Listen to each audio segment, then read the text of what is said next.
All righty, good afternoon. Tom Compton, calf, did not participate. He's questionable. Robert finally got cleared. We got the paperwork. He's probable. Frank Kierce, shoulder full. He's full. And Corey Lichtensteiger hurt his finger a little bit. He practiced fully today, and he's probable.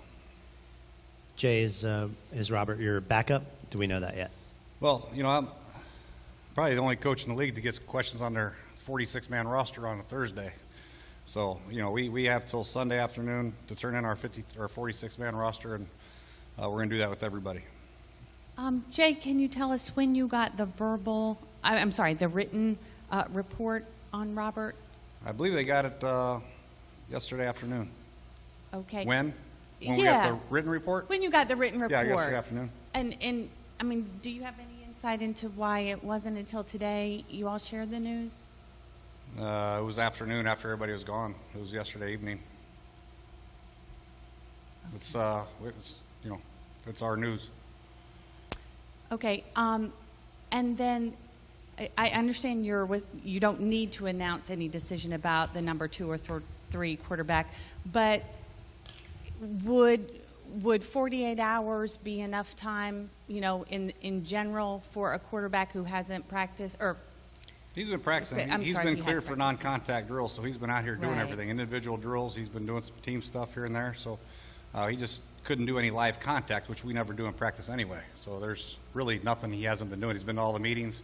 He has not missed anything because of this. Just he's had to wait on the written clearance. I understand. So that alone, there's nothing there that would preclude him from taking part if you thought that was the way to go. Thank you. Correct. Was Compton injured in the last game, or was it in practice? He was kicked in the calf in the last game. Then in practice, he kind of re-injured it. It's like a pulled calf, I believe. He just kind of tweaked it. He's not able to go. How badly does that mess up your plan at tight end? Not really. Not really. It has an effect, but right. We have others available. Yesterday, I wanted to ask you this. Trent went down, briefly yesterday. It looked like maybe he had a toe or a foot or something like that. No lingering problems there, is there? No, he I just found out about that last night, too. He just got his foot stepped on, an individual. It was no big deal. He scared a lot of people, though. But he's okay. After all the training, the practice going into the season, is Jordan Reed still 100%? Yeah, he's doing good. He looks good. Like I said, he's doing a great job, and he's running. He's blocking extremely well. So, we feel good about where he is. Just got to keep him that way. You had talked earlier in the week about Anthony McCoy and his progress, and if Compton couldn't go, you were kind of nervous about where he was, just picking everything up now later in the week. Can you give us an update on that? Yeah, he's doing good, but he's another one we're just going to wait and see. We got another little walkthrough tomorrow, and then we'll get together as a staff and make some decisions on the 46-man roster. But he's doing a good job. I think he'll be ready very shortly. When we had Kirk up there the other day, he said he kind of recognized that this is a pretty big moment for him, getting to start a season opener for the first time since in Michigan State. How's he handling that this week? Is he, pretty much Kirk as usual? Yeah, he's handling it very well. He's studying, taking a lot of notes, very conscientious of everything that he's doing and seeing in practice. And, when he has an issue, we talk about it. We try to get it fixed for him. And, the Miami Dolphin defense is going to give you some looks. They play a lot of different coverages, and they got a very good blitz package. When you have 16 games you're watching and breaking down in the preseason, that's a lot of stuff you're trying to filter through and try to guess in what they're going to do. So you're probably throwing a little bit more at a young quarterback now than you maybe would week 6 of a season. But he's handling it very well, and we're excited for a start. Have you seen a change in him? It seems like his confidence had increased throughout the summer, but even since naming him the starter, have you seen a change in his demeanor at all? A more confident guy, perhaps? I think so. I think when you're a backup quarterback, that's your role. Your role is not to be so much an outwardly leadership type guy. You mainly are a backup guy, and you take your reps when you can get them. And he was a great backup quarterback. He was very supportive of Robert when he played. He was very supportive of Colt when he played.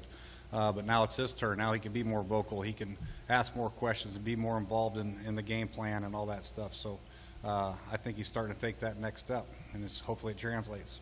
And I know you prefer to talk about the starting quarterback, but going back to Robert for a second, how has he responded to this whole situation in your eyes, and how has he looked when he's been out there? Yeah, he's responded well. Obviously, I'm sure he's frustrated a little bit, but we haven't been able to see it. He's in meetings. He's still asking questions and doing everything he's asked to do out there, an individual, and when he's out there in teamwork, he's throwing the ball good. So I haven't seen an issue yet. I haven't read all the Twitter reports, but he's been fine here. When the defense has a player like Ndamukong Suh, it's going to kind of change what they do in some ways to take advantage of it.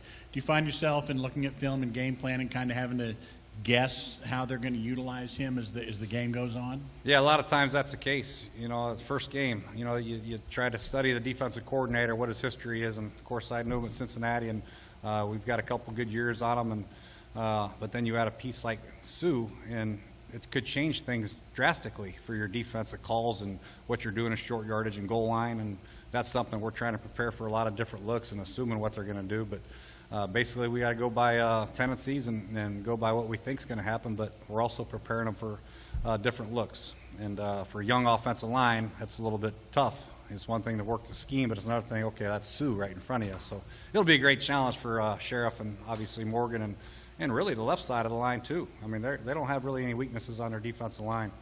So, we just got to do the best we can, hoping that they're prepared X's and O's wise, and then when the ball's rolled out there, they're ready to play physically and match up with them.